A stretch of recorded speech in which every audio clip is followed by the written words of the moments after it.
Sorry girls, sorry. Just లో మిస్రా. ఆ అమ్మాయి స్మైలు, ఆ అమ్మాయి కళ్ళు, ఆ అమ్మాయి చూడగానే పరిగెత్తుకుంటూ వెళ్ళి పట్టుకోవాలనిపించిందిరా. I want holder, I want puller and I want smell her రా.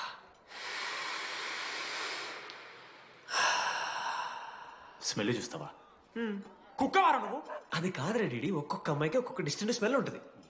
ఇప్పుడు అమ్మాయి స్మెల్ స్మెల్ స్మెల్ సబ్బుతున్నావు. రోజు రోజుకి మరి లడ్డుగాళ్ళ తెరుతున్నారు నువ్వు. అవును, లడ్డుగాడు ఎక్కడ? భగవాన్ క్యాంటీన్. అరే కాలేజ్ పక్కన ఎప్పుడు చూడలేదేమో మనం. ఎవర్రా చీసీ కాలేజ్ పోరిలా? హలో లడ్డు, దొడ్డికి పోయినావా బిడ్డ? దుడ్డుకు పోయినావా, ముడ్డి కడుక్కున్నావా, కడ్రా వేసుకుని కొబ్బరి నూనె పెట్టుకున్నావా? ఏం డాడ్ నువ్వు ఇది? పెద్దోళ్ళు చెప్పిన మాట